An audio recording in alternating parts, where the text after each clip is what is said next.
Haleluya, shalom dan salam bahagia buat kita semua. Dan kita berjumpa lagi di TV Pantekosta.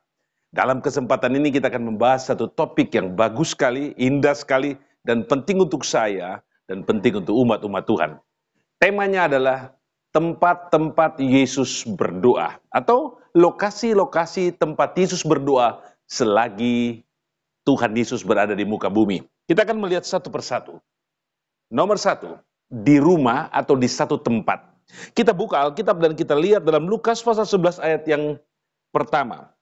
Pada suatu kali Yesus sedang berdoa di salah satu tempat. Ketika ia berhenti berdoa, berkatalah seorang dari murid-muridnya kepadanya, Tuhan, ajarlah kami berdoa sama seperti yang diajarkan Yohanes kepada murid-muridnya. Setelah selesai Yesus berdoa di suatu tempat, maka murid-murid datang kepadanya dan salah satu bertanya. Dan salah satu meminta supaya diajar untuk berdoa. Di manakah gerangan Yesus berdoa pada waktu itu? Nah, kalau melihat bahasa aslinya, bahwa Yesus berdoa di suatu tempat atau di suatu ruangan, dan ini dapat disebut di sebuah rumah. Di mana tempat Yesus mengajar murid-muridnya berdoa. Tempat ini di sekitar atau di seputaran Bukit Zaitun. Ada sebuah gua, di situ, di dalam gua itu yang berfungsi sebagai rumah, Yesus mengajar murid-muridnya berdoa. Di rumah itu sekarang, atau di gua itu sekarang berdiri sebuah gereja, yaitu Gereja Doa Bapa Kami, yang merupakan lokasi atau situs kunjungan wisatawan mancanegara. Saudara-saudara sekalian, jadi Yesus berdoa di rumah.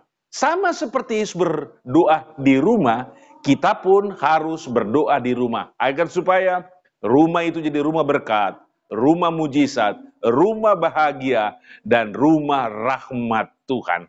Haleluya. Nomor 2, di atas bukit. Tuhan Yesus seringkali mengambil waktu setelah selesai dia mengajar, menyembuhkan banyak orang. Yesus menyendiri untuk berdoa di atas bukit.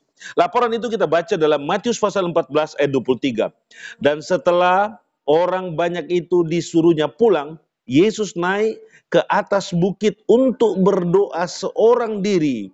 Ketika hari sudah malam, ia sendirian di situ. Lukas 6 ayat 12. Pada waktu itu pergilah Yesus ke bukit untuk berdoa, dan semalam-malaman ia berdoa kepada Allah. Di akhir dari semua pergumulan, pelayanan, perjuangan, pengajaran dari Tuhan Yesus Kristus, dia pergi ke atas bukit. Memang di sekitar Danau Galilea ada begitu banyak bukit. Nah, salah satu bukit favoritnya adalah di bagian utara dari Danau Galilea. Ada satu tempat yang dikenal Bukit Sabda Bahagia. Mungkinkah di situ tempat Yesus berdoa semalam-malaman kepada Allah? Nah, cara ini adalah cara yang patut ditiru. Begitu banyak hamba-hamba Tuhan di zaman-zaman dulu, zaman-zaman kepioneran pelayanan pekerjaan Tuhan. Banyak sekali hamba-hamba Tuhan naik atas bukit, menyendiri di atas bukit, dan berdoa di atas bukit. Karena dalam kesepian, dalam situasi sunyi, kontak dan hubungan meditasi seseorang dengan Tuhan akan semakin indah dan semakin luar biasa. Menyendirilah dan berdoalah, nikmatilah kuasa dan kasih Tuhan. Nomor 3, Yesus berdoa di atas gunung. Yesus berdoa di atas gunung. Saudara-saudara sekalian, kita membaca dalam Alkitab Lukas 9 ayat 28.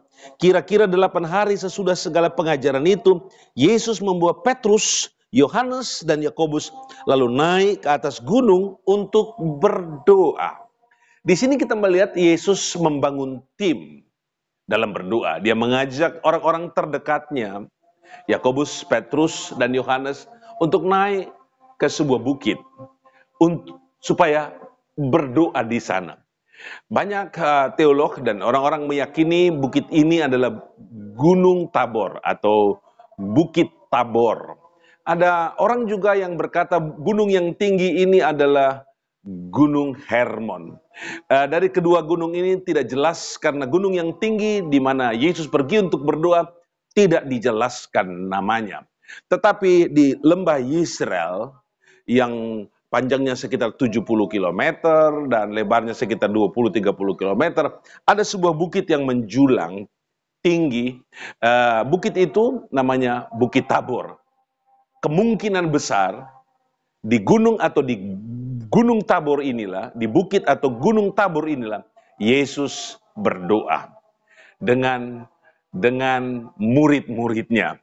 Di sini kita melihat bahwa Yesus membangun tim, membangun kelompok doa untuk pelayanan. Dan kita lihat bersama bahwa di atas gunung itulah Yesus dipermuliakan. Berdoalah dan kita pasti dipermuliakan. Di dalam banyak doa ada banyak mujizat, ada banyak berkat, ada banyak pertolongan, ada banyak hal yang luar biasa yang Tuhan nyatakan dalam kehidupan kita. Nomor 4, di Taman Getsemani. Doa ini sangat terkenal sekali. Ada 3 fase, ada 3 session yang Yesus gunakan. Yang pertama, dia berdoa dengan doa yang sama. Yang kedua, dia berdoa dengan doa yang sama. Yang ketiga, dia berdoa dengan doa yang sama. Lalukan cawan ini daripadaku, tetapi bukan kehendakku yang jadi, tapi kehendakmu jadilah. Di dalam doa ini Yesus gemetar. Dia ketakutan. Bahkan di dalam doa ini ada seorang malaikat yang datang memberikan kekuatan kepadanya. Sebagai manusia, ia merasa begitu menderita untuk meminum cawan dosa, kepekatan pelanggaran dari banyak manusia. Tetapi di dalam doa ini, dia bertelut, dia bersujud, dan dia merebahkan diri. Dia menunjukkan, memberikan pelajaran kepada kita sikap dalam berdoa. Sikap pertama, berlutut. Sikap kedua, bersujud. Sikap ketiga, merebahkan diri atau tiarap. Ini cara Yesus berdoa. Tapi yang paling luar biasa, dia berteriak kepada Tuhan. Bukan kehendakku yang jadi, tapi kehendakmu jadilah. Di Taman Getsemani adalah sebuah taman yang indah yang ada di Yerusalem. Dan Taman Getsemani itu berdiri sebuah gereja yang sangat indah sekarang. Dan menjadi situs kunjungan, situs rohani yang dikunjungi oleh semua peziarah di mancanegara. Puji Tuhan, kami suami istri sudah 12 kali datang ke tempat ini dan berdoa di tempat ini. Dan yang terakhir, di atas kayu salib. Saudara-saudara sekalian, ini merupakan peristiwa doa yang sangat luar biasa dan kejadian yang sangat hebat. Dia berdoa dengan tidak menyentuh bumi dan tidak menyentuh langit. Dia berdoa sambil tergantung.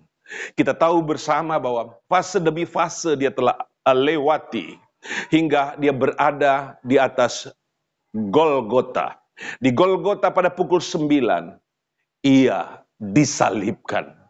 Nah, di dalam peristiwa ini, di ujung daripada penderitaan yang hebat yang Yesus Kristus alami, dia mengucapkan 2 doa yang sangat terkenal. Kita lihat dalam Matius 27 ayat 46. Kira-kira jam 3, berserulah Yesus dengan suara nyaring, Eli, Eli, lama sabatani. Yang artinya, Allahku, Allahku, mengapa engkau meninggalkan aku? Dia berteriak dengan keluhan yang luar biasa. Dia minta tolong kepada Bapaknya yang ada di surga, supaya diluputkan dari peristiwa ini. Karena kejadian ini sangat-sangat menyakitkan saat dia memikul dosa umat manusia. Ini merupakan puncak dari seluruh penderitaan Yesus. Dia menangis. Dan menangis pilu, berteriak menembus langit dan menembus surga.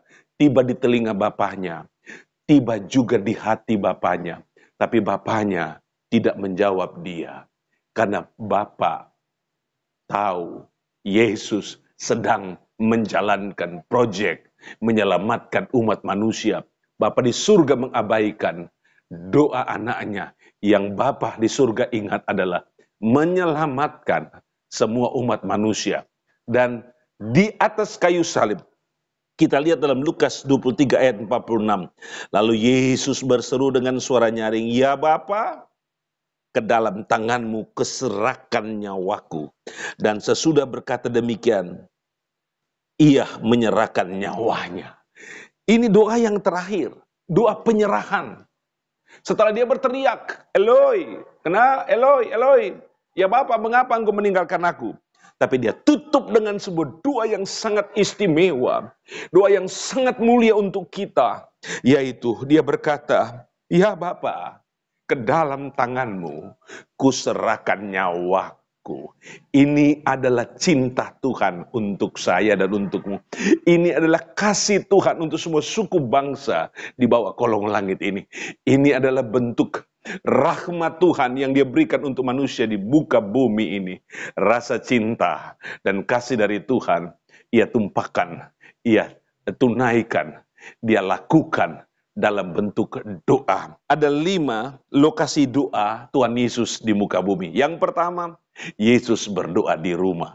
Berdoalah di rumah, di suatu tempat, di ruangan di mana engkau tinggal, supaya rumahmu menjadi rumah berkat. Nomor 2, Yesus berdoa di atas bukit.